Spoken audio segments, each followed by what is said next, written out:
Hola, muy buenas tardes. Un placer estar nuevamente con ustedes en el seguimiento de este curso académico. Soy la doctora Dulce María Díaz, especialista en primer grado en imágenes diagnósticas. Hoy vamos a estar desarrollando un tema muy interesante, un tema en el que los radiólogos día a día vamos a tener que estar pues pasando nuestros ojitos allí y vamos a estar hablando específicamente acerca de la evaluación ecográfica de las patologías renales congénitas. Vamos a tener como objetivos principales en nuestra conferencia, debido a la importancia que tienen este conjunto de patologías en los neonatos, vamos a tener como puntos principales a desarrollar en nuestra conferencia el papel que juega la ecografía en el diagnóstico y seguimiento en las enfermedades renales congénitas del neonato.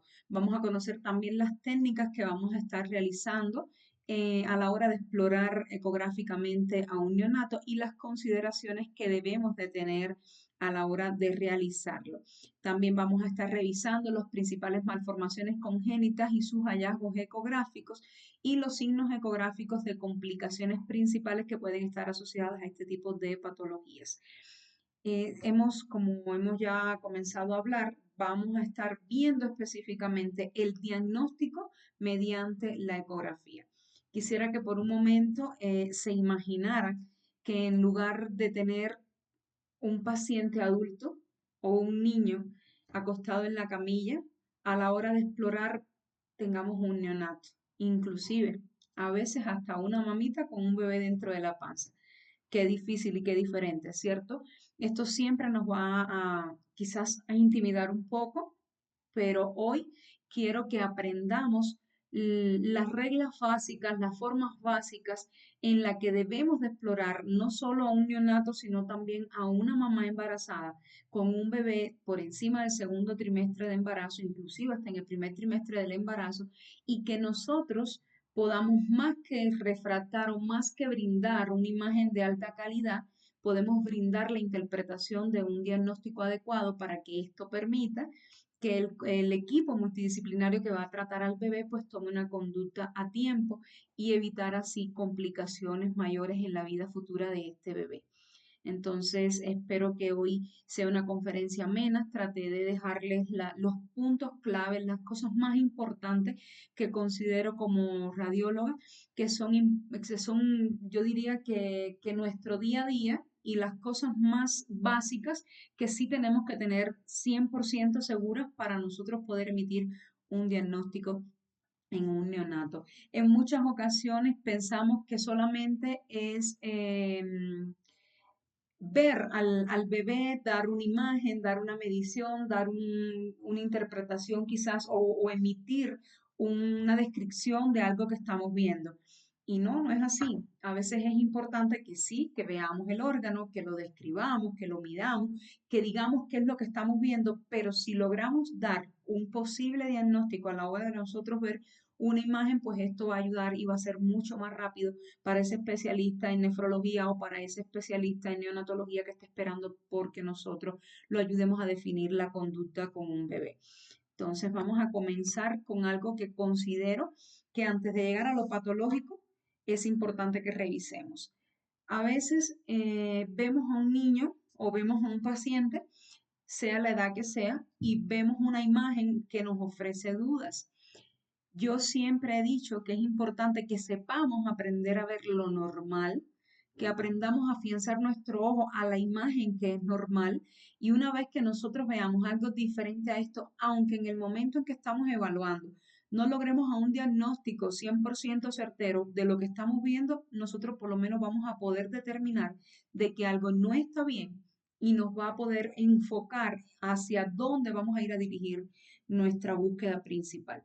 Por eso vamos a estar viendo hoy la anatomía normal de un riñoncito, cómo debemos de ver el riñón a la hora de hacer la exploración, no solo en el neonato, sino también en la vida intrauterina. Y vamos a estar viendo algunas características específicas dentro de la vida intrauterina que considero son importantes que lleven ahí eh, en ese baúl que llevamos guardados en nuestros cerebros para la hora de trabajar, ¿sí? Lo primero que vamos a tener por conocimiento es que el riñón de un bebé nunca va a ser igual que el riñón de un adulto, inclusive. En muchas ocasiones A ustedes le van a traer un examen, alguien va a querer, inclusive hasta un familiar, que tú le revises un examen y es muy bonito que tú solamente de leer las medidas de un riñón, tú sepas saber si el riñón que te está, el examen que te están dando es de un niño o es de una persona adulta, ¿cierto? Entonces, lo primero que vamos a ver hoy es que el riñón tiene medidas aproximadamente a la hora del nacimiento entre los 4 y los 6 centímetros de diámetro longitudinal aproximadamente. Esto va a ser casi siempre desde desde ya el tiempo que están a término los bebés, un bebé de 38, 39 semanas, hasta este bebé recién nacido. Lo otro es la forma del riñón. Un riñón siempre va a tener una forma ovoide o ovalada, va a tener márgenes bien precisos, deben de tener una buena diferenciación entre su parte central y su parte periférica, o sea, entre el seno y el parénquima. Debe de tener aproximadamente ecogenicidades diferentes en las dos y en el caso de parénquima una ecogenicidad muy similar a la del hígado, independientemente de que en la vida neonatal a veces es un poquito más hiperecogénica que la ecogenicidad del parénquima hepático. La relación córtico-medular debe de ser una médula más hipoecogénica. Las pirámides siempre en el neonato van a estar prominentes, inclusive en la vida intrauterina también es menos frecuente lograr verlas. Importante saber diferenciar entre esas pirámides que vamos a estar viendo que son normales y la presencia de quistes a nivel parenquimatoso. Ya más adelante vamos a estar abordando este tema. Lo otro es el sistema colector. Tenemos que no solamente fijarnos en el parénquima del riñón o en la médula, sino también revisar la pelvis en la medida de que sea posible y ojalá y que no tengamos que vernos en este caso porque ya sería algo patológico, explorar los uréteres y también ver la vejiga del bebé, del neonato o de la vida intrauterina. En cuanto a la vascularización, yo siempre he pensado y les doy como recurso mnemotécnico que tengan el Doppler a la mano. El Doppler en el caso de la exploración de un riñón es un aliado fiel porque inclusive en la vida intrauterina, cuando a veces no podemos determinar la presencia de un riñón porque la posición del bebé no te permita verlo, casi siempre es el riñoncito que te va a quedar hacia abajo porque la columna, porque la costilla, porque los movimientos del bebé no es igual una persona que tú le puedas decir vamos a tomar aire, vamos a voltearnos y tú lo vas a poder como dominar en comandos que le vas a estar dando, al neonato no lo vas a poder hacer y tampoco a este bebé que está dentro del útero de su mamá. Entonces, cuando esto suceda y ustedes no logren ver esos dos riñoncitos por determinadas situaciones, el Doppler va a ser su amigo. Una vez que usted coloque el Doppler y ve el seguimiento de la aorta, va a saber si esa aorta está dando ramas que te vayan a llegar hasta los riñoncitos, o sea, que te digan acá están los dos riñones. Entonces, es un método que tenemos allí siempre para que lo podamos usar. Eso siempre cuando no lo logremos ver, ¿no? Y a veces también hay necesidad de usar el Doppler porque vemos alguna alteración a nivel del riñón y nos es imprescindible saber cómo está funcionando la arteria renal y bueno, y eso también nos va a ayudar muchísimo porque el índice de resistencia que tenga la arteria renal nos habla a nosotros también de la funcionabilidad de este riñón. Acá les traje unos apuntes acerca de la vida intrauterina sobre todo en la exploración de los riñones en el segundo trimestre del embarazo, cuando nosotros estemos frente a un embarazo mayor de 20 semanas y logremos evaluar un líquido amniótico, que es algo que ni siquiera teniendo que hacer cuantificación de bolsones, sino que a simple vista nosotros nos vamos a poder dar cuenta, es necesario que si sabemos determinar que el líquido amniótico está normal, esto nos va a estar hablando a nosotros de que por lo menos un riñón del bebé va a estar funcional. Lo mismo sucede si el líquido amniótico lo vemos aumentado o lo vemos disminuido, y ahí nos va a ir como dando como si fuera una pista. Busca que algo debe de haber. Entonces, los riñones siempre van a estar visibles desde las 14 semanas. Inclusive la migración del riñón entra desde la sexta hasta la novena semana de vida. El riñoncito se va a formar a nivel de la pelvis del bebé, del fetico, del polo embrionario, y sobre la sexta o novena semana de vida ya él va a comenzar a tener una migración caudal y va a llegar hasta la región lumbar y se van a quedar allí. Entonces, en ese tiempo no lo vamos a ver. Eso es imposible verlo nosotros en ese tiempo tan pequeño, pero ya desde las 14 semanas y sobre todo cuando hacemos una ecografía transvaginal podemos ver los riñones del bebé. La mayoría se ven ya 100% a las 18 semanas. En mi criterio muy particular y un consejo que les doy, ojalá nunca lo olviden. Nunca informen un riñón antes de las 20 semanas. Infórmenlo siempre después de las 20, porque ya van a estar bien establecidos. Tú los vas a poder ver, tú vas a poder evaluar el parénquima, tú vas a poder evaluar la pelvis. No que si ves un riñón a las 14 semanas y das un reporte de un riñón negativo con 14 semanas y la mamá se va y no vuelve a venir más a control y se vuelve a repetir una ecografía a las 32 semanas y tiene alguna patología renal, ¿de quién fue la culpa? Del doctor que emitió el diagnóstico a las 14 semanas y ese doctor nunca vio lo que tenía el bebé. Y realmente no es que no lo hayas visto, es que lo informamos a veces precozmente. Entonces, paciencia y siempre esperar por lo menos al segundo trimestre después de las 20 semanas para informar el riñoncito. ¿Sí? Vamos a continuar. La excreción del riñón va a aparecer, o sea, la excreción de la orina va a aparecer sobre la semana 11 a la semana 12 y el riñón comienza a excretar, por lo tanto vamos a ver una vejiga también a partir de este tiempo. La vejiga va a estar visible promedio entre las 3 y las 14. A diferencia del riñón, la vejiga sí se va a informar en el primer trimestre. Es uno de los parámetros que vamos a estar evaluando en la translucencia nucal que se le hace a estos pacienticos y que se informa desde bien temprano, desde las 12, 13 semanas de gestación. El llenado y vaciamiento de la vejiga, porque es importante que sepamos cada qué tiempo se llena, cada qué tiempo se vacía, porque en muchas ocasiones nosotros hacemos una exploración y cuando hacemos la exploración vemos una vejiga toda llena, toda hiperreactiva, entonces nosotros, bueno, y entonces está normal, está grande, está aumentada porque está tan llena. La única opción que nosotros tenemos para saber si es que la vejiga tiene algún trastorno que no le está permitiendo evacuar su contenido es esperando a que esa vejiga vacíe. O sea, dándole el tiempo a un vaciamiento. ¿Y qué tiempo va acá? Un tiempo entre 35 y 45 minutos. Lo mismo va a pasar con una vejiga que yo no logré visualizar, entonces también tengo que dar el mismo tiempo. En muchas ocasiones, como vamos a estar revisándolo en exámenes que son demasiado largos, el mismo tiempo del estudio nos va a ir permitiendo que nosotros veamos cómo el órgano se llena o se vacía. Pero si no sucede, nunca trabajen con afán. Recuerden que del afán no nos queda sino el cansancio, ¿cierto? Entonces mejor con paciencia, sin apuro, siempre pensar que estamos viendo un ser humano, que estamos viendo una pequeña vida y que nosotros estamos dando la posibilidad de un diagnóstico precoz ante cualquier duda, ¿sí? Entonces eso es importante. Lo otro que también considero que es importante que revisemos es el contenido, bueno, como habíamos dicho, del líquido amniótico. ¿Por qué?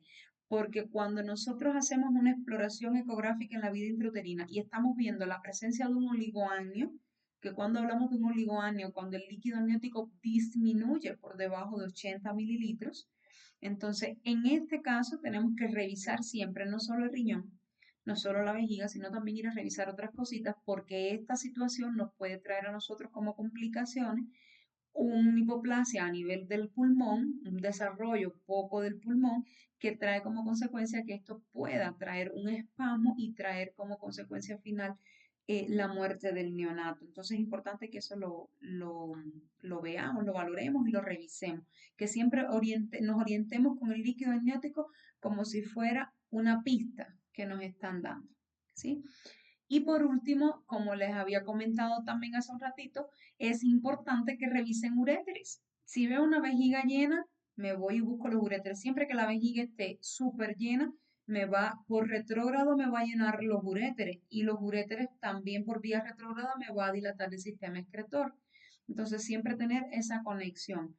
Veo vejiga llena, espero vaciamiento, espero el tiempo y no busco uréteres y si no también busco riñones para ver entonces la repercusión de una alteración en uno de estos órganos puede siempre repercutir en el bienestar de los otros. Entonces son recursos que deben de tener a la mano, saber en qué tiempo yo informo un riñón, en qué tiempo informo la vejiga, si la vejiga la veo así, qué tiempo tengo que esperar para poder dar un diagnóstico definitivo y siempre tener esas noticas ahí bajo la mano porque les van a hacer falta, créanme que les van a hacer falta. Acá les muestro una imagen de un riñón en un neonato donde tenemos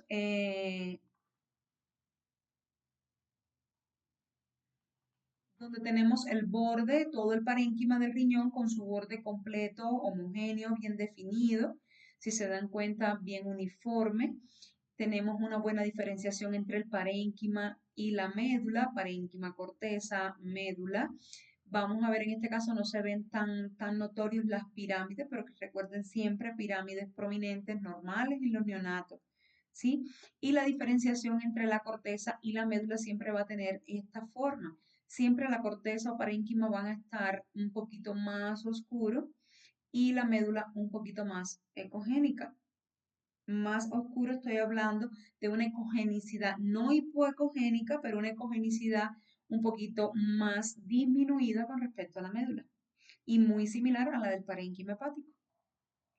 ¿Sí? Entonces, bueno, acá les dejé unas noticas que de la cantidad de lóbulos que tiene el riñón está entre los 8 y los 28, los cálices que tiene 3 cálices mayores. Los cálices por lo general se unen a la pelvis renal puede también ser una sola pelvis o estar bífida, inclusive en muchas ocasiones podemos ver que esta pelvis se proyecta por fuera del riñoncito, pero ya esas patologías las vamos a estar dando ahorita cuando veamos las alteraciones que podemos encontrar en los riñones. Entonces, acá les estuve comentando, les dejé escrito para que ustedes sepan, cuando uno sabe anatomía o uno domina la anatomía de lo que uno está explorando, eso te ayuda muchísimas veces a tú poder determinar enfermedades determinadas, ¿no? Por ejemplo, si yo no veo el riñón y sé buscar la aorta, sé lograr sacar la aorta saliendo del ventrículo y ver cómo hace su callado, baja por toda la columna, si yo sé que a nivel de L1 a L2 la aorta me va a ramificar y me va a dar las dos ramas de las arterias renales, yo ahí puedo buscarlo, ¿cierto? Si no, me voy a confundir y no voy a saber si estoy viendo la arteria del riñón o si estoy viendo una ilíaca o si estoy viendo otra situación, otra cosa. Entonces es importante que sepan eso. La aorta a nivel de L1, L2 saca los 5 segmentos arteriales que va a tener el riñón. Un segmento apical, un segmento superior, uno medio inferior y posterior. Con respecto a las técnicas, ¿por qué les decía al inicio que es importante que sepamos qué técnicas y algunos recursos que debemos tener en un neonato? Les voy a contar una pequeña anécdota. Cuando yo estaba haciendo la residencia, yo recuerdo que cuando sonaba el teléfono de la guardia, o sea, nosotros hacíamos guardia en un departamento 24 horas y era en un hospital donde habían todos los servicios. ¿Y a quiénes eran a los que más llamaban? A los radiólogos, ¿cierto? Te llaman de urgencia, te llaman de neonatología, te llaman de cualquier sala, de cualquier salón, por cualquier situación que ellos necesiten que nosotros le evaluemos un caso. Yo recuerdo que siempre que sonaba el teléfono y el residente del año inferior agarraba la llamada y decía neonatología, todo el mundo cambiaba la vista de posición. ¿Por qué? Porque todo el mundo evadía la responsabilidad de tener que ir a ver un neonato. Yo no quiero que esto les pase. No quiero que sientan ese temor de que porque los llamen y tengan que ver a un neonato, ustedes evadan la mirada, tengan ese miedo. Para nada. Simplemente aprender a ver el neonato consiste en hacer una buena exploración, en hacer una buena técnica, en tener mucha paciencia y en bajarle 2 rayitas a ese miedo que nos da cuando estamos frente a un neonato. Siempre que tengan la posibilidad de ir con su profesor, con su residente de mayor rango y puedan ustedes tener el privilegio de explorar el neonato, no tengan miedo, háganlo. Mientras más veces lo hagan, más confianza van a tener. ¿Sí? Entonces, lo primero, los exámenes, el tipo de transductor que vamos a estar usando. Podemos usar una sonda convexa, una microconvex o también podemos revisar con un transductor lineal. Hace poco estuve haciendo la exploración de un bebé con una sospecha de síndrome hipertrófico pilórico y tenía que hacer la exploración con el transductor lineal. Increíble. El riñón se veía súper, súper, súper bien con este transductor. A veces uno cree que no, pero sí, sí se puede ver muy bien. Siempre tener al bebé en decúbito supino. Pueden también hacer exploraciones en decúbito prono o en decúbito lateral. Nunca agarrar el transductor. Primero, si van a ver un neonato, van a estar en una sala donde el cuidado y la higiene es primordial. Nunca usar las manos sin guantes, jamás. Eso no lo hagan. ¿Sí? En caso de que los bebés estén en cuneros, si pueden ponerle un guantecito a la sonda, mucho mejor. Aplican gel en toda la parte de la membrana, le ponen un guante y por encima vuelven a aplicar gel y eso les va a permitir ver perfectamente. Y así evitamos contaminar o cualquier proceso de infección sobreañadida en estos bebés que tienen un sistema inmune tan bajo. Y van a tratar de hacerlo de una manera suave. Los órganos tipo hígado, tipo vaso, son órganos muy friables. Y si ustedes de repente por nervio, por miedo, por apuro, dan contra el transducto, contra la pared costal del bebé o contra la piel del bebé, pueden provocar rupturas y hacer hematomas tanto en el hígado como en el vaso. Y eso no es lo que queremos. Si vamos a ir a hacer un diagnóstico porque ya tiene una patología, no provoquemos otra adicional. Hagámoslo suave, con el transductor adecuado, con los medios de protección adecuados y van a ver cómo lo van a poder encontrar perfectamente. Le vamos a hacer cortes coronales, cortes longitudinales, cortes axiales. Nunca se queden con esta imagen que tenemos ahí del riñón. Siempre le van a hacer un cortecito axial donde vayan a medir el último diámetro que vayan a medir del riñón, el ancho, lo van a medir en un corte axial. Y cuando van a hacer la exploración o la descripción de las medidas del parénquima, nunca tomen el parénquima anterior. Siempre tomen el parénquima posterior en su porcioncita más ancha. Recuerden que es importante, las medidas de un riñón son importantes porque nos hablan a nosotros si el riñón está normal o no. Las medidas del parénquima, sobre todo, es muy importante porque un parénquima pequeño nos habla a nosotros de un riñón sospechoso de insuficiencia renal, sobre todo un parénquima por debajo de los 7 milímetros. En el caso de los niños, un parénquima por debajo de los 4. ¿Sí? Entonces es importante eso, hacerle cortes coronales, cortes oblicuos, los cortes que ustedes necesiten hasta que puedan ver bien todo el riñón. Explorar el riñón, explorar la vejiga. Si bien el bebé tú no le puedes mandar a orinar, casi siempre hacen chichi, tú puedes ver el vaciamiento vesical y así poder ver que no haya ninguna retención, que no haya ninguna obstrucción posterior a la vejiga y que eso está haciendo pues que la vejiga esté distendida. Y lo otro que debemos de hacer también es hacer las exploraciones Doppler en caso de que sean necesarias. Siempre índice de resistencia, que es la que más nos traduce patología renal. Entonces, ¿qué vamos a describir a la hora de tú emitir el diagnóstico? Uno, riñón. Corte, el que le hagas, el axial, el longitudinal, el transversal, el oblicuo. Y vas a describir un riñón que se localiza en su fosa renal o en su celda renal, que no se encuentra distóxico o que no se encuentra descendido, que no se encuentra ectópico, que no se encuentra fuera de su celda. Lo van a medir de aspecto longitudinal, o sea, lo van a medir desde acá hasta acá, hasta en este caso no lo podemos ver completamente, pero bueno, hasta la otra porción que van a ver, hasta el otro polo, ¿sí? Lo van a medir desde arriba hasta abajo y en el corte axial.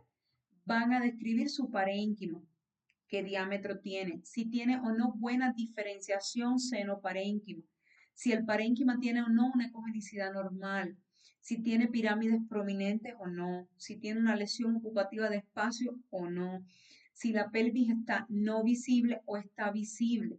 Y en caso de que la pelvis esté visible, qué diámetro tiene la pelvis, si logras evaluar el tercio superior del urétero o el urétero en todo su trayecto, si la pelvis está visible, qué diámetro tiene en corte apicocaudal, en corte transversal, ver si hay algo que esté ocasionando una obstrucción de esa pelvis y describir la posible causa y también describir la vejiga.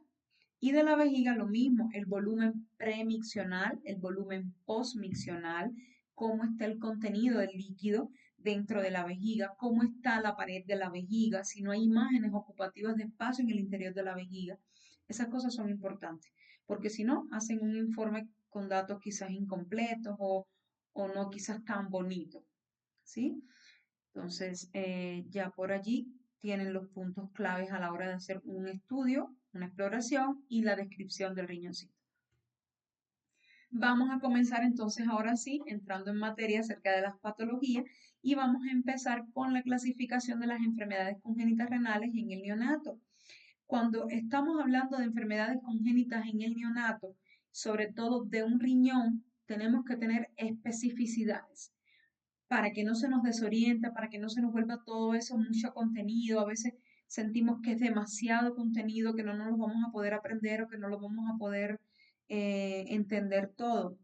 Trate de hacerles una división de una manera un poquito amena. Yo recuerdo que cuando estaba haciendo la residencia, mi profesora Analí de Paula, a quien le agradezco muchísimo, nos exigía cuando nos hacía la pregunta de que qué tipo de una patología especificar de qué parte del riñón estábamos hablando, de dónde era la patología y teníamos que inclusive clasificarle las patologías, no de que voy a hablar de un riñón distóxico o que voy a hablar de un riñón con displasia, no, no, no, tenías que decirle de dónde era la malformación, de dónde estabas describiendo.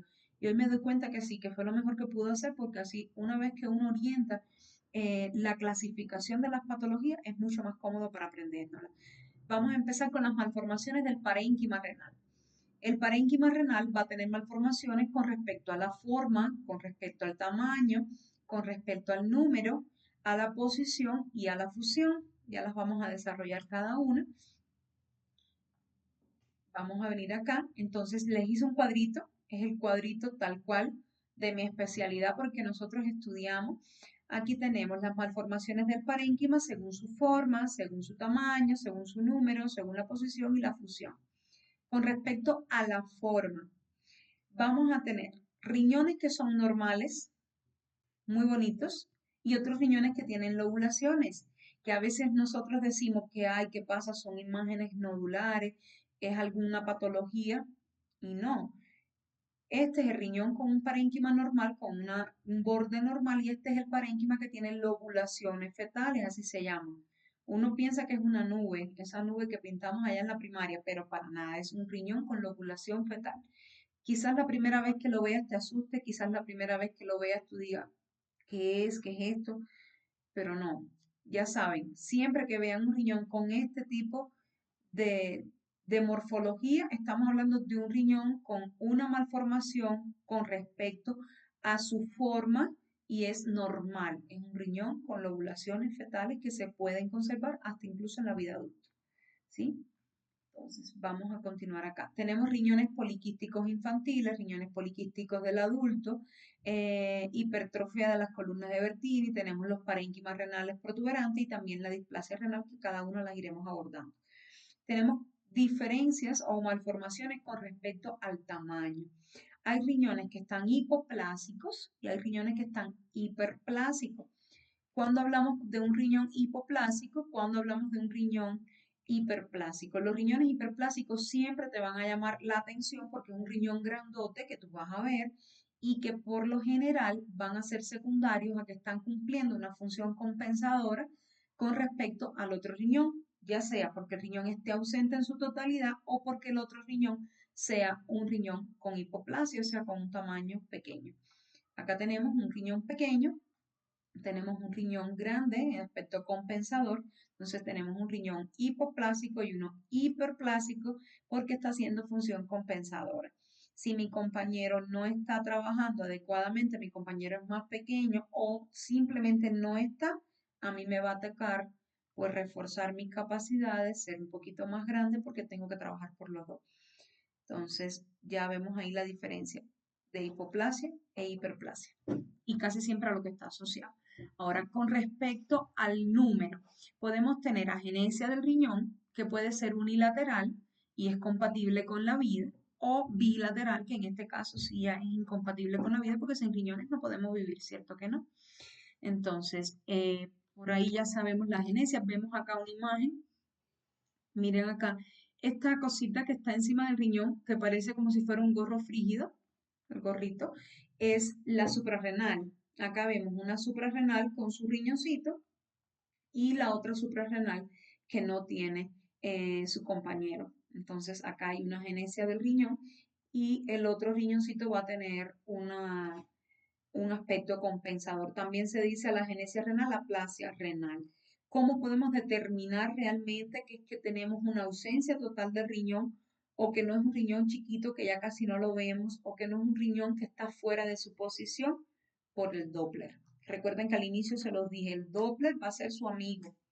También hay otros estudios como es la angiografía, pero que en este caso no hay necesidad porque no hay el tiempo a veces para tú poder hacer el diagnóstico o no vas a cerrar. Tú vas a darlo como una sospecha, casi siempre haces Doppler y te das cuenta si sí o no está el riñón. Y bueno, si ya es necesario, pues se llega a un estudio de mayor envergadura, pero a veces no es necesidad de eso. Tenemos acá con respecto a la posición. Como mismo les dije, cuando ya ustedes vean que el riñón no está, hay que revisar y no dar por sentado que el riñón no esté.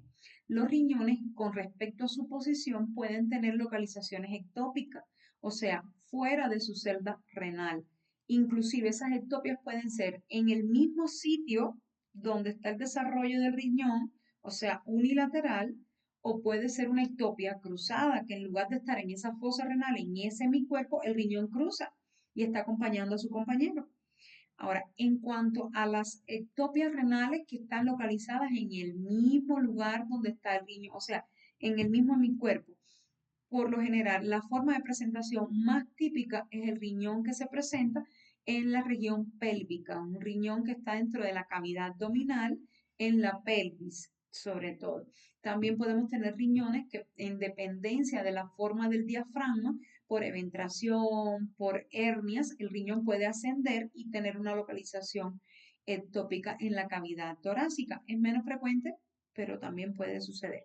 Cuando ustedes hayan revisado, hayan visto, hayan mirado por todas partes y se hayan dado cuenta que definitivamente el riñón no está por ningún sitio, entonces sí decimos que estamos frente a una aplasia renal o una agenesia renal. Mientras no, mientras busquémoslo, ¿sí? Vamos a continuar entonces. Acá tenemos, y con respecto a la fusión, tenemos riñones en herradura, riñones en torta, riñones en L y en H. Ustedes dirán, ¿cómo es eso? Un riñón en torta o que un riñón en herradura. Hay riñones que tienen una prolongación de sus polos superiores y cruzan la línea media, se unen con el otro riñón y es a lo que nosotros le denominamos riñones en herradura. Acá tenemos, miren, disculpen, en su polo superior, no, en su polo inferior. Bajan, descienden y chum, cruzó. Y se fue a vivir con su hermano. Están unidos siempre. ¿Sí? Entonces también tenemos los riñones en torta, en L. Acá tengo un ejemplo. Están ectópicos fuera de su posición hacia la pelvis renal y miren cómo hace la forma de una L, ¿cierto? Ajá. Cada uno con un uréter y cada uréter con una desembocadura independiente en vejiga. Bueno, entonces ahora sí continuamos con el resto. Ya terminamos con las malformaciones correspondientes al parénquima renal y vamos a comenzar con las malformaciones que tienen que ver con los cálices, con la pelvis, con la uretra, con la vejiga y con la uretra. Con respecto a los cálices, podemos encontrar alteraciones con respecto al cálice del riñón que puede estar dado por microcálices, o sea, los cálices muy pequeños, por megacálices, cálices muy grandes, agenesia calicial, puede haber divertículos dentro de los cálices y también evaginaciones caliciales. Podemos tener ahora con respecto a la pelvis del riñón. Ahorita estuvimos también tocando algo acerca de eso. Las pelvis pueden ser solitas saliendo con un solo sistema excretor o pueden ser pelvis bífidas o con doble sistema excretor. ¿Cómo se interpreta esto? ¿Cómo se ve? ¿Cómo se hace? Por ecografía, las pelvis que tienen un doble sistema excretor siempre se va a ver como si la médula del riñón quedara dividida por una banda isoecogénica o hipoecogénica que divide en dos fragmentos casi iguales a la médula del riñoncito. En estos casos, ¿cómo lo reportamos? Pelvis bífida o doble o sospecha de doble sistema excretor a nivel del riñoncito. ¿Sí? ¿Y cómo lo vemos? ¿Cómo es realmente? Este caso de acá, miren. Las pelvis bífidas pueden salir dos pelvis del riñón, y cada una de esas pelvis desembocar cada una en un meato en la vejiga, y esta es una pelvis bífida completa. Cada pelvis tiene un trayecto independiente y desemboca de forma independiente. Pero también hay pelvis bífidas que van a estar unidas en su trayecto, se fusionan y van a tener una desembocadura única a la vejiga. En ese caso, miren, acá tenemos un ejemplo. Son dos pelvis que se unen y hacen una sola entrada vesical, que serían las incompletas.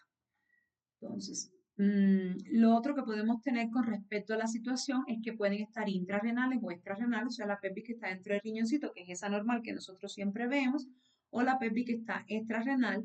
¿Y cómo lo vamos a ver? Vamos a ver una dilatación, vamos a ver un riñón y vemos como si la pelvis estuviera dilatada, pero el paciente está sin sintomatología. No, doctora, no me duele, solo vine a hacerme, o solo van a explorar en el caso del bebé que estamos viendo, solo se va a explorar por revisión, pero el bebé no tiene antecedentes, no tiene dolor, no tiene vascularización al Doppler, porque eso que está viéndose ahí también puede ser el lecho vascular de riñón. Le ponemos Doppler, está negativo, entonces podemos tener sospecha de una pelvis extrarrenal, ¿sí? Entonces es importante eso. Y en cuanto a la forma de la pelvis, puede ser una pelvis bífida, como ya vimos, una pelvis ampulosa, canalicular o tribífida. Entonces, vamos a ver ahora con respecto a los uréteres. Los uréteres pueden tener alteraciones específicas como es el urétero CL. Podemos tener uréteres ectópicos, megauréteres, estenosis en el orificio congénito del uréter, uréteres retrocavo o circunvalares y también uréter ciego. En este caso vamos a estar desarrollando algunos de ellos, vamos a tener imágenes anteriores, posteriormente para que puedan diferenciarlos. Quería que sepan que es algo que es importante que siempre estemos revisando, sobre todo en los neonatos, porque en muchas ocasiones llegan las mamás como con refiriendo que los bebés pujan muchísimo a la hora de hacer chichi. Otras veces llegan y dicen que pujan por la madrugada, que los niños se despiertan pujando, que el niño puja todo el tiempo sin relación con la micción. Este pujo es diferente, es un pujo que es un reflejo normal en el neonato, inclusive hasta el tercer mes de vida, pero ya cuando el pujo se acompaña siempre de aparecer a la hora de la micción, inclusive con cambios a la hora de la evacuación del chorro de la micción, y ahí sí tenemos que pensar en patologías uretrales, ¿sí? Con respecto a la vejiga puede haber una genesia vesical, algo que es eh, demasiado poco frecuente, pero también incompatible con la vida. Puede haber hipoplasia de la vejiga, puede haber anomalías de duplicación de la vejiga, puede haber estrofia vesical, puede haber un urétero, ¿cómo se llama? Un uraco, que es como la parte primitiva de la vejiga y este uraco estar persistente todavía, sino no la vejiga, sino el uraco. Podemos tener un vientre en ciruela de pasa, por lo general va a pasar cuando hay un oligoamnio, que el bebé no va a tener ahí manera y ese vientre, esa piel se pone toda como una pasa, como la pielecita de una pasa y eso va a traer también entonces que la vejiga pues tenga alteraciones y no tenga una buena distensión, no tenga un buen desarrollo. Y también pueden haber divertículos congénitos vesicales. Con respecto a la uretra, es importante siempre revisar si hay un trastorno a la hora de la evacuación vesical.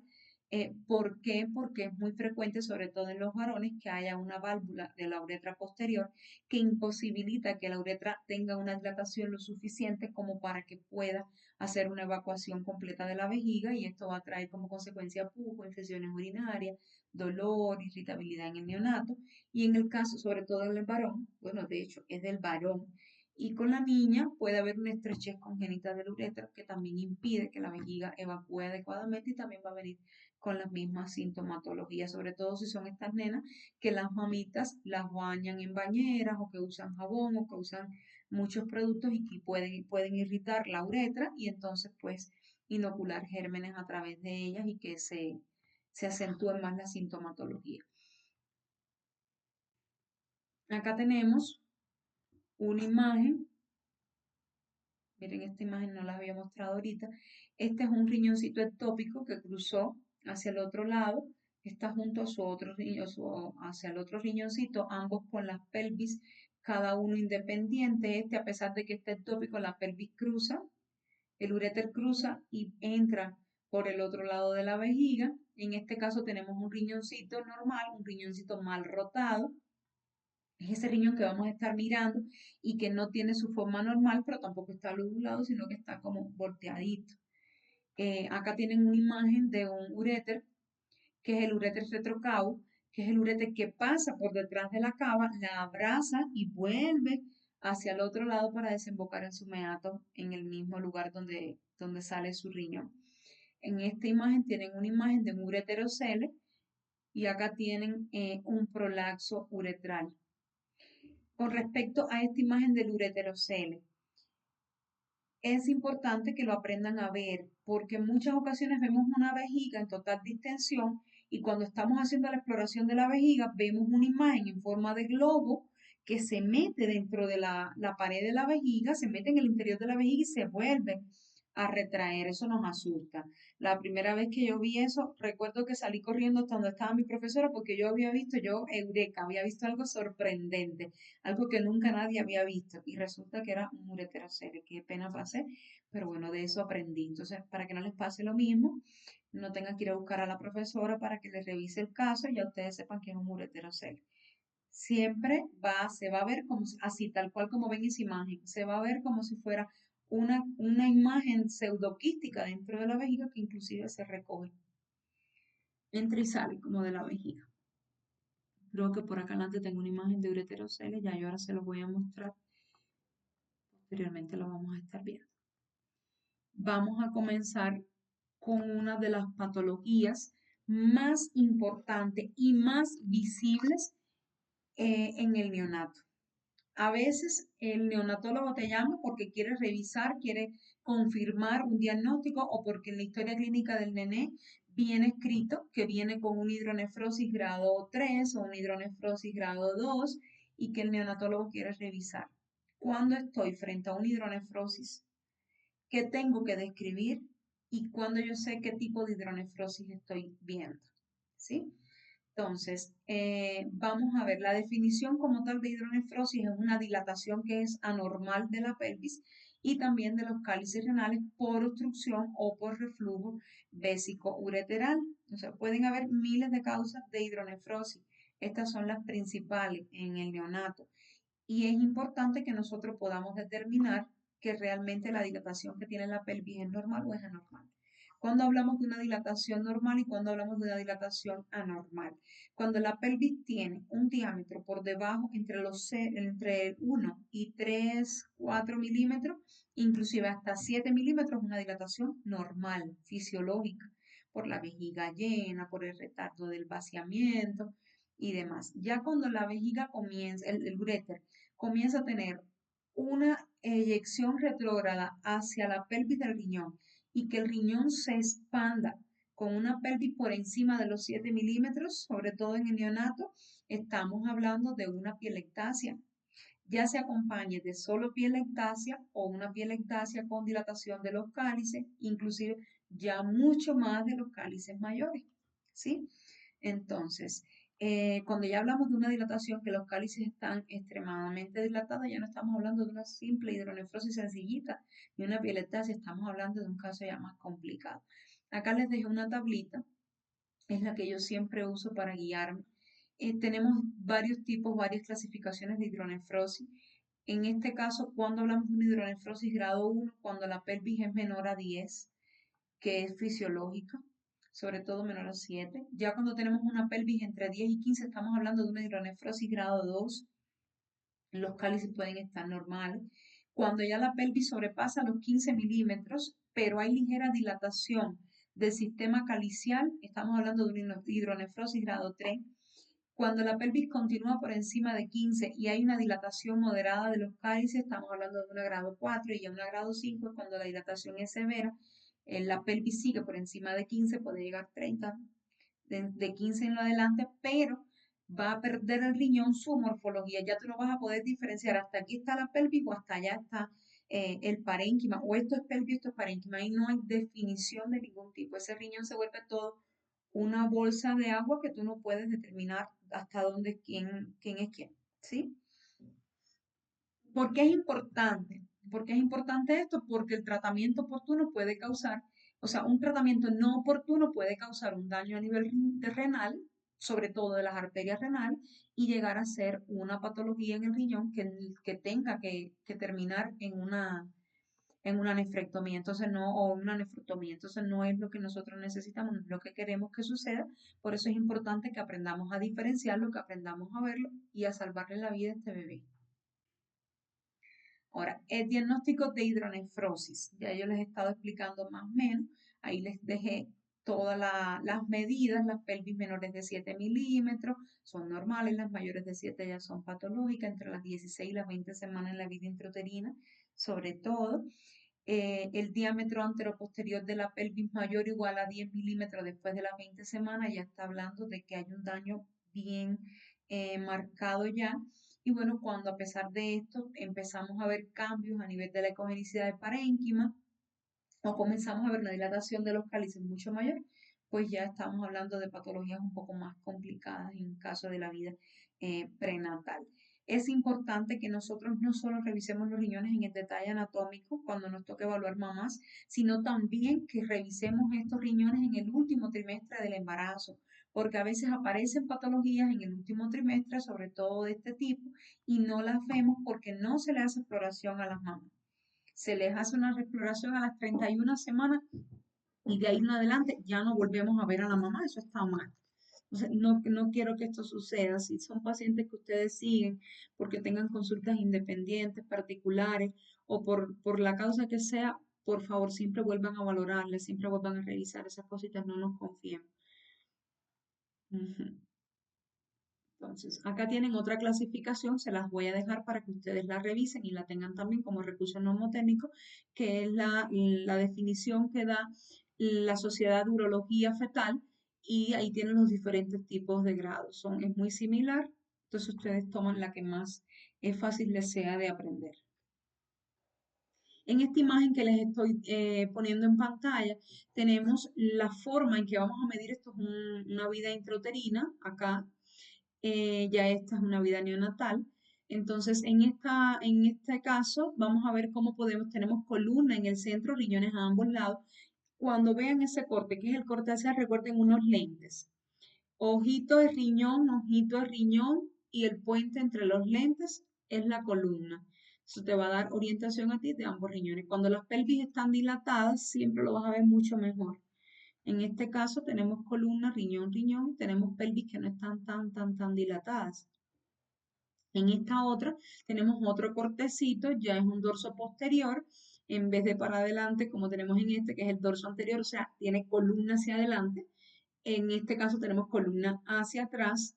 A veces este nos permite ver muchísimo mejor ver los riñones y vemos una pelvis un poquito más ensanchada que la otra, pero que a pesar a simple vista, no tengo acá las medidas específicas, pero a simple vista se ve que está normal. Esa es la forma en que van a medir la pelvis. Ahora, con respecto al neonato, aquí tenemos un riñón que es normal. Miren estas imágenes anecoicas que están en la superficie, acá en el parénquima. Esas son las pirámides prominentes. Nunca podemos confundir esas pirámides prominentes con quistes. Son cosas diferentes, ¿sí? Esto es un riñón normal con una pelvis normal. Inclusive puede ser que el bebé tenga un poquito ahí de chichi y si le hacemos el Doppler tenga también lecho vascular.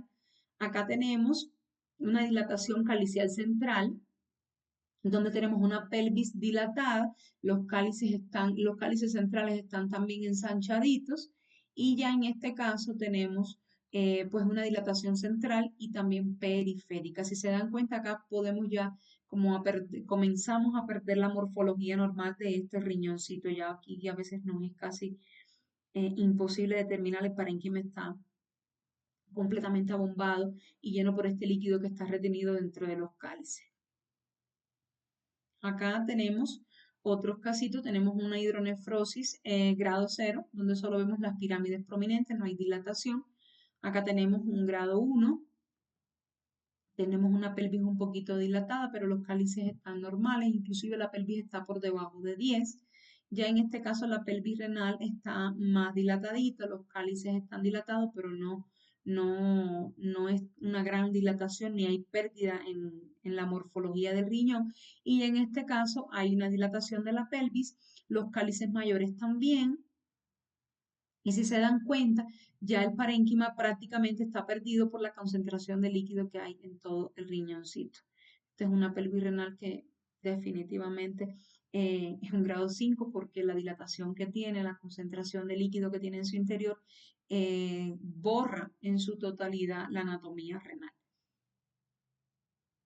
Lo van a ver muchas veces, pero yo sé que cuando lo vean ya van a saber identificarlo y se van a dar cuenta. Y que al principio les va a ser muy difícil ver un riñón, por lo menos en la vida intrauterina es muy difícil, pero lo van a aprender a ver, lo van a empezar a identificar y lo van a poder diagnosticar siempre con tiempo. Pasamos ahora a la displasia renal multiquística. La displasia renal multiquística es una malformación congénita que va a estar caracterizada por la sustitución del parénquima renal normal por múltiples quistes, que por lo general, no siempre. Es importante que sepan, porque a veces uno dice, ¿cómo yo sé que es un cálice y que no es un quiste? Muy fácil, el quiste nunca se comunica. Jamás. El quiste no se va a comunicar con el otro quiste. Ellos no se comunican. Sin embargo, los cálices sí y desembocan en la pelvis. Los quistes no, son diferentes. Pueden ser todos pequeños, pueden haber unos grandes, otros pequeños, otros medianos. O sea, no tienen que tener la misma morfología, no tienen que tener el mismo tamaño, no tienen que ser iguales. Muchos van a tener solamente contenido líquido dentro, otros pueden tener tabiques, otros pueden tener celularidad. Y en ese caso estaríamos hablando de quistes complicados, pero bueno, no tienen que ser todos iguales, ¿sí? Pueden haber condiciones multiquísticas que ocupen un solo riñón o que ocupen los dos. Ya cuando ocupan dos es eh, muy complicado el desarrollo de la vida de estos bebés. Entonces es importante que lo aprendamos a revisar por ecografía y que no confundamos los cálices, los parénquimas, las pirámides de los quistes, ¿sí? Que aprendamos a diferenciar entre una cosita y la otra. Las características ecográficas principales que van a aparecer en todo riñón displásico, sea la clasificación que tenga, es que van a estar aumentados de tamaño, que pueden ser riñones irregulares, que pueden estar reemplazados por múltiples imágenes quísticas. Y tú no ves el riñón, solo ves un poco de imágenes anecoicas que hacen un grumo como si fueran un racimo de uva y eso te dice aquí está el riñón, lo que está es multiquístico. ¿Sí?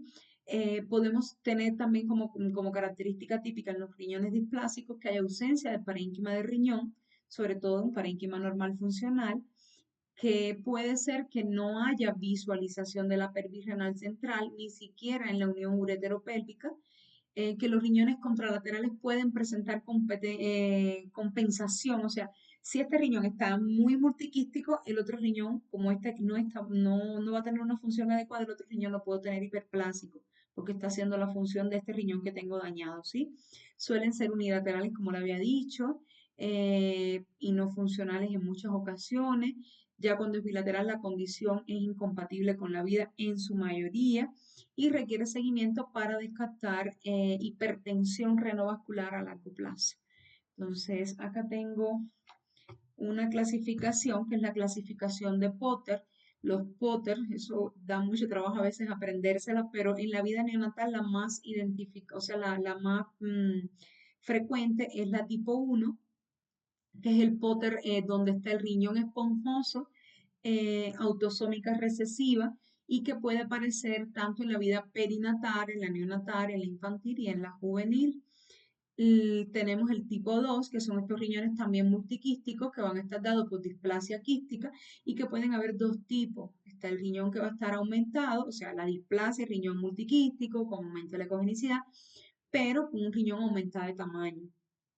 Y va a estar la otra, que es el riñón multiquístico con displasia quística, que va a tener aumento. La displasia es el aumento de la congenicidad del parénquima y que en este caso va a tener el riñón en lugar de aumentado disminuido. Ya este es el tipo 2. El tipo 3 es la enfermedad poliquística autosómica dominante más propia en los adultos y es este paciente que tiene antecedentes que en su familia, sobre todo los hombres, tienen antecedentes de riñones poliquísticos y pues entonces de trascendencia familiar viene la condición. Y el Potter tipo 4 son los quistes corticales y que van a estar asociados a procesos obstructivos. ¿Listo? La enfermedad poliquística renal autosómica recesiva es la más frecuente que vamos a ver en los niños, es la más común y que va a estar caracterizada por dilataciones quísticas en los ductos colectores renales y frecuentemente va a estar asociado a fibrosis hepática congénita y quistes hepáticos. Les quería comentar algo, incluso les quería mostrar unas imágenes, no me dio tiempo a anexarlas en el PowerPoint porque fue un caso que vi después de haber terminado la presentación y quería compartirlos. No sé si por acá les será eh, fácil que lo puedan ver. No sé, no sé, yo creo que es imposible. Después les dejaría las imágenes anexas para que puedan ver. Son imágenes impresionantes, riñón con quistes inmensos y con bolitas de quistes alrededor que ni siquiera tú puedes definir aquí está el riñón. La cavidad abdominal del feto se ve supremamente aumentada de tamaño con respecto al tórax. Voy a tratar de dejarles las imágenes, aunque no las tenga en la presentación, haré todo lo posible por hacérselas llegar para que ustedes puedan ver estas imágenes porque realmente es algo que llama muchísimo la atención. Quería comentarles también que con respecto a la enfermedad renal poliquística autosómica recesiva, es importante que nosotros, cuando quizás en la vida intrauterina no lo podemos ver, pero ya en la vida del neonato sí podemos hacer la exploración no solo de los riñones, sino también del hígado, porque estas patologías a veces tienden a aparecer con enfermedades quísticas. No es lo mismo un riñón poliquístico cuando tiene más de 5 quistes en el riñón que una enfermedad poliquística. Ya la enfermedad poliquística es esta que va a cursar con presencia de quistes no solo en el riñón, sino también en el hígado. Puede haber quistes en el vaso. Entonces siempre es bueno que revisemos. Vemos un riñón así, no nos confiemos, revisamos el otro. En el otro no hay o en el otro sí hay, revisemos vaso, revisemos hígado. Entonces vamos a continuar con el tipo 2. Habíamos dicho que la displasia renal multiquística puede estar dada también con agenesia o con digenesia renal, que la clínica va a estar dada porque es un riñón no funcionante por una displasia severa, que puede haber múltiples quistes que no son comunicantes de tamaño variable y que también la pelvis puede estar de ubicación central con contornos muy distorsionados. La lateralidad por lo general va a ser unilateral porque cuando es bilateral es incompatible con la vida. Y el pronóstico es bueno si es unilateral, pero si es bilateral o va a traer como consecuencia pues un desenlace fatal y también un oligoaño precoz, inclusive a veces hasta por delante de las 20 semanas y por lo tanto este oligoaño va a traer como repercusión también una hipoplasia en los pulmones y una asfixia neonatal. Entonces el Potter 3 es, les voy a dejar estos datos acá incorporados para que ustedes lo lean, para que lo reconozcan y siempre van a recordar que es una autosómica dominante, por lo tanto se transmite en la familia y que es típica en los adultos mayores. Acá tenemos una displasia renal multiquística, miren acá tengo unas imágenes, no son las que quería mostrarles del celular, pero bueno, acá tenemos ese racimito de uva que nosotros vemos que son muchos. En este caso también es muy similar a otros de diferentes tamaños. Y en este caso ya tenemos quistes de diferentes tamaños muy grandes que van a llevarse la morfología del riñón como tal. Mire, si se dan cuenta en estos a veces tenemos, bueno, acá está el caliper midiendo, pero en este caso a veces tienen celularidad. Estos más grandes tienden a infestarse más o a complicarse, incluso a veces hacer hasta hemorragias intraquísticas y trae como consecuencia complicaciones y tener que inmediatamente que el bebé nazca, pues hacer extirpación del riñoncito. Acá le dejo dos imágenes donde vamos a ver cómo, igual es vida intrauterina acá, tenemos las medidas de un riñón, ambos riñones están agrandados. Si se dan cuenta, miren los parénquimas del riñón, muy blancos, muy ecogénicos, están muy aumentados su ecogenicidad, muy aumentados de grosor, las pelvis están dilataditas, en este caso es un paciente con un urinoma. Están súper hiperecogénicos, se notan, ¿verdad? Si lo logran ver. Miren la diferencia, además que están muy grandes esos riñoncitos. En este caso ya tenemos en la vida neonatal, tenemos un quiste cortical con pirámides prominentes también y acá tenemos un riñoncito normal.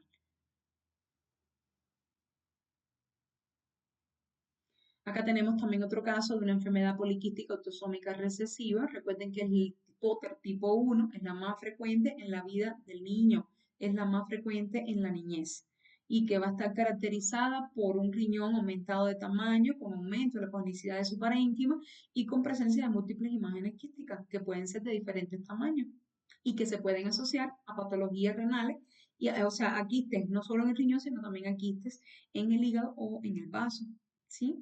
Entonces, acá tenemos otra imagen que, bueno, no la habíamos visto ahorita, pero sí estuvimos hablando acerca de ella. Recuerdan que les dije que dentro de la vejiga podíamos ver algo que era como si fuera un pseudoquiste. En este caso no tenemos el video, solo tenemos la imagen fija, pero si lo ven en tiempo real, ven cómo esa imagen entra y sale del interior de la vejiga, y es el ureterocele. Entonces el Potter tipo 4 con la displasia quística obstructiva ya es una obstrucción crónica que va a aparecer a nivel renal por la concentración de líquido que va a haber a nivel de los cálices y por la cantidad de quistes que hay ahí adentro.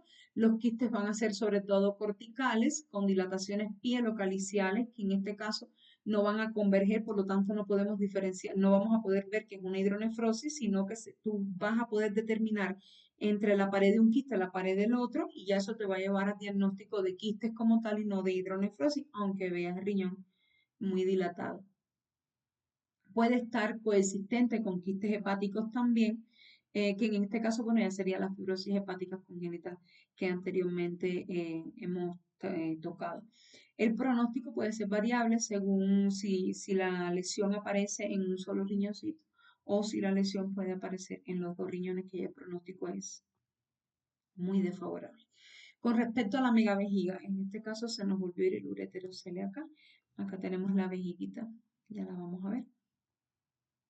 Cuando hablamos de una vejiga, recuerden que al principio estuvimos hablando de que era importante ver el tiempo de vaciamiento. Si recuerdan los tiempos, entre los 30 y los 45 minutos, ¿sí? Entonces, cuando hablamos de una vejiga, cuando la vejiga, o sea, de una megavejiga, cuando la vejiga está dilatada, cuando la capacidad que ella tiene de llenado pasado los 45 minutos no es capaz de evacuarlo, se mantiene totalmente distendida y que debido a esto puede traer como consecuencia hidronefrosis secundaria a su propio proceso. Entonces, la vejiga dilatada en el neonato con capacidades aumentadas o vaciamiento incompleto va a ser su definición como tal y que generalmente va a estar dada por una obstrucción inferior a las alteraciones, o sea, por una obstrucción inferior a su posición en la uretra, que es la que va a permitir su vaciamiento, o que también puede estar dada por alteraciones neurogénicas. O sea, no solamente un proceso obstructivo a nivel de la uretra va a traer como consecuencia una megavejiga, sino también los daños secundarios por alteraciones neuromusculares, que en este caso serían las vejigas neurogénicas congénitas, ¿sí? Entonces, acá tenemos varias causas. Tenemos la válvula de la uretra posterior, como ya les había comentado, es típica en quienes, en los varones, ¿sí? La estenosis congénita de la uretra, que es más propia de la niña, pero que también puede aparecer en el niño. Las vejigas neurogénicas congénitas y las agenesias de la uretra, que eso es muy poco frecuente, pero puede darse. Acá tenemos la ecografía, siempre vamos a ver la vejiga grande, con paredes engrosadas, mayor a 3 a 5 milímetros, van a tener retención postmiccional elevada. A veces uno dice, pero ¿cómo yo hago que el bebé orine? Paciencia, esperar. A veces no, pero otras veces nada más que llega a la consulta el bebé se hace chichi y entonces pasa un poquito más de trabajo para poder ver la vejiga en total represión, pero sí, sí se logra. Dilataciones uretrales, hidronefrosis secundaria. Recuerden que eso va a ser secundario con una cascada, riñón arriba, uretra, vejiga, uretra. Si la vejiga está llena, algo está pasando que no me está dejando vaciarla. Muy pocas veces va a ser por alguna causa superior a ella. En la importancia clínica, obvio, es algo supremamente importante. Una megavejiga, inclusive una vejiga con mucha retención, va a traer compresión de estructuras vecinas a nivel de los órganos intraabdominales y esto va a traer pues irritabilidad en el bebé, inclusive mucho dolor abdominal, ¿sí? El riesgo de infecciones urinarias a repetición va a ser muy eminente. El reflujo va a requerir casi siempre un diagnóstico y un tratamiento temprano para poder ayudar a que la paciente tenga el desenlace final adecuado y para que el conjunto multidisciplinario que lo vaya a evaluar tome conductas adecuadas y a tiempo podamos evitar que esa retención de orina en la vejiga nos vaya a dañar las arterias renales, ¿sí? Acá tenemos una imagen, una vejiga súper dilatada, tiene las paredes engrosadas, si se dan cuenta, miren acá la pared vesical, que gruesa está. Es un caso con una válvula de la uretra posterior, es un varoncito, y esta vejiga tanto tiempo dilatada va a traer como consecuencia, miren acá esta vejiga, como por forma retrógrada el uréter lo vuelve, lo dilata y por ende va a llevar también a dilatación del sistema colector de riñoncito.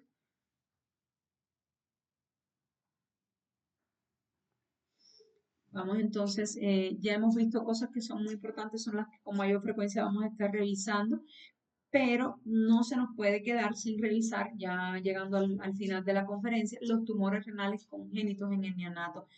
Es poco frecuente verlos, pero hay que revisarlos porque pueden aparecer. Siempre se van a ver como masas sólidas que pueden ser tanto quísticas o mixtas en el riñón del recién nacido y que la mayoría van a ser benignas. Algunas pueden ser malignas, inclusive el tumor maligno que hoy les voy a dejar acá también comentado y vamos a estar hablando acerca de él. El tumor maligno renal más frecuente en el niño no va a aparecer en la vida del neonato, o sea, no va a aparecer en una edad tan temprana, sino en una edad superior a los 2 o 5 años de vida. La etiología más frecuente de los tumores renales va a estar dada por nefroblastomatosis, que es una precursora del tumor de Wilms, que es el tumor maligno renal que no aparece en el neonato, sino un poquito más adelante. Vamos a ver el tumor de Wilms congénito como tal, que es, como les dije, muy raro en los neonatos. Vamos a ver el nefroma mesoblástico congénito, que sí es el tumor más frecuente en la vida neonatal y es un tumor benigno. Vamos a ver los angiomiolipomas, que son raros y que van por lo general a estar asociados a esclerosis tuberosa, y también los quistes renales gigantes. Entonces vamos a ver que todas estas se van a ver muy similares. A veces es muy necesario realizar biopsia, o sea, realizar estudios histopatológicos para tú poder determinar el tipo de histología de la célula que vamos a estar viendo, pero lo que sí no podemos dejar de pasar, o sea, lo que no podemos dejar pasar por alto es que haya una masa abdominal, que el médico haya referido palparla y que nosotros por esperar a una resonancia o una tomografía, porque ese es el método de elección, no hagamos un diagnóstico precoz y la vida de este pequeño paciente pues no tenga una mejor calidad porque se ve afectada posteriormente por nosotros no haber hecho el diagnóstico de una manera oportuna, ¿sí? Entonces, en la ecografía siempre se van a ver como masas bien delimitadas, sólidas, heterogéneas, ya les digo, pueden estar quísticas, pueden estar heterogéneas, pueden desplazar la vía excretora, o sea, aparecer en una porción dada donde va a desplazar el resto de las estructuras del riñoncito y también los vasos renales. O sea, si sale en una porción del riñón, todo lo que está alrededor se va a ver damnificado, se va a ver afectado, ¿sí? Entonces es importante que eso lo tengamos en cuenta. A veces requiere la necesidad de hacer una resonancia, sí, de una tomografía con contraste, sí, pero otras veces el doctor de neonatología te va a llamar y tú vas a tener que ir corriendo hasta allá porque él le palpó una masa y él no puede esperar un medio de contraste o a un examen porque necesita hacerlo de manera urgente. Entonces te toca a ti verlo, revisarlo, saber identificarlo, saber describirlo, saberlo orientar y saber dar un posible diagnóstico. Vamos a hablar sobre el nefroma mesoblástico congénito, que es el tumor benigno más frecuente en el neonato, sobre todo en los menores de 3 meses, que también se le llama amartoma fibroso del riñón, que su origen va a ser en el mesénquima. Por lo general, el 70% de los tumores renales neonatales va a estar representado por el nefroma mesoblástico y que puede detectarse inclusive en la vida intraútero con las ecografías obstétricas. Quizás no podamos definir y poder decir, mira, es un mesomoblastoma que va a estar ya definido con esta etiología, no, o es un tumor de Wilms, no, no lo vamos a poder definir, pero nosotros podemos dar indicios de que hay una masa en el riñón independientemente de que sea un nefroma mesoblástico o de que sea un nefroblastoma. Entonces, con respecto a la clínica, va a estar dado, como habíamos dicho, por masa abdominal palpable, asociado a polidramios, porque ellos son productores de orina, son tumores muy hiperproductores de orina, y va a estar dado por lo general por una hipoperfusión del riñoncito. En cuanto a la ecografía prenatal, lo vamos a ver también como una masa renal grande, sólida, ecogénica, puede ser heterogénea, puede estar ocupando una gran parte del riñón, inclusive desplazar las estructuras adyacentes al riñón, no solamente las estructuras adyacentes en el propio riñón, sino en los órganos vecinos. En cuanto a la ecografía postnatal, igual es una lesión sólida homogénea o puede también ser heterogénea, que va a estar bien delimitada, que puede presentar áreas quísticas o áreas con necrosis, que se van a ver como hipoecogénicas o mixtas, y que el Doppler va a tener un flujo muy aumentado, sobre todo hacia la periferia, inclusive en la región central de la lesión. ¿Con qué vamos a realizar los diagnósticos diferenciales? Principalmente con tumor de Witt. Recuerden que este se ve en los pacientes mayores de 6 meses. Siempre, siempre, siempre se ve casi siempre de 2 a 5 añitos de vida. Es que comienza a aparecer. Pero no va a faltar el caso en que pueda ser contrario y que nos aparezca antes. ¿Listo? Entonces vamos a tener que también diferenciarlos con hidronefrosis masiva o con quistes renales multiloculares. Aquí tenemos unas imágenes. Si se dan cuenta, miren acá y miren acá. Miren aquí y acá. Se parecen mucho, ¿cierto? Sin embargo, estos dos pacientes en la parte superior son mesoblastomas nefroblásticos que no son malignos y este es un nefroblastoma como tal, un tumor de Witt, ¿sí? Entonces estos son los nefromas mesoblásticos, nefroblastoma. Diferente, miren la vascularización que tiene el doble color sobre la periferia central, pero muy similares. Por eso les digo que uno tiene que saber identificar la masa independientemente de que no le deje el apellido, pero hay que identificarla, saber valorarla, describirla bien y que no se nos vaya a quedar. Ahora, con respecto al tumor de William, aquí les dejé algunos datos que son importantes que lean. Saber que es el tumor más maligno más frecuente en la infancia, que aparece entre los 2 y los 5 años, raro en los neonatos, que se origina en el blastema metanéfrico residual, que en el 90% de los tumores renales pediátricos va a estar dado por este tipo de tumor, del 5 al 10% pueden ser bilaterales, que siempre este tipo de patología va a terminar en una nefrectomía, que hay que dar radiaciones a los bebés, hay que ponerle tratamientos a veces con quimio, que los diagnósticos diferenciales también se van a hacer igual con el nefroma mesoblástico, lo podemos hacer con quistes renales multiloculares, con abscesos renales focales, con el nefroblastoma de la suprarrenal, que este siempre va a tener calcificaciones, es diferente. La vascularización al Doppler va a ser abundante. Ya les digo, no es de la vida neonatal, pero es importante que lo conozcamos. Acá les dejé un caso clínico. Es un pacientico de 3 años de edad que está derivado a nuestro centro por presentar una masa abdominal detectable por ecografía. Los papás referían que llevaba 6 meses con pérdida de peso, con inapetencia, con malestar general, un niño que siempre se quejaba, con pérdida de su color, o sea, tenía colores, tenía anemia, tenía un color amarillo, íctero. Entonces los papás deciden realizar la ecografía, vemos esta masa por ecografía, debido a las dudas, a, a las posibilidades de que pudiese ser eh, un tumor no benigno, pues decidimos realizar tomografía de abdomen, donde se le hace tomografía de abdomen y de tórax, se diagnostica la masa, se ve que hay nodulaciones también a nivel parenquimatoso pulmonar, se le hace nefrectomía al paciente y una vez que se hace nefrectomía y se manda a anatomía patológica, da que es un nefroblastoma tipo regresivo con márgenes quirúrgicos libres de infiltración tumoral y que estaba en un estadio 1. En este caso, al paciente se le realiza extirpación de la masa, se le realiza extirpación de riñón y se le hizo quimioterapia y bueno, hoy goza de una salud muy buena, gracias a Dios. Los puntos claves en ecografía en las enfermedades renales congénitas, ya sabemos que nosotros somos los que vamos a poder dar el diagnóstico precoz, el diagnóstico oportuno, sin la necesidad de tener que llegar hasta una resonancia o a una tomografía, sin que, o sea, no podemos quitarle el papel primordial que ellas tienen, obvio, claro que no, pero sí tenemos que saber que en muchas ocasiones la ecografía va a ser que nos va a salvar, que nos va a ayudar a dar el primer paso. Las malformaciones renales congénitas son una de las anomalías más frecuentes en el neonato.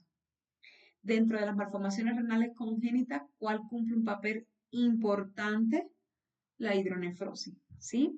Bueno, tenemos que saber que estas malformaciones renales van a estar dadas no solamente en alteraciones en el parénquima, sino también en alteraciones en el número, en el tamaño, en la forma, en la posición y las estructuras renales.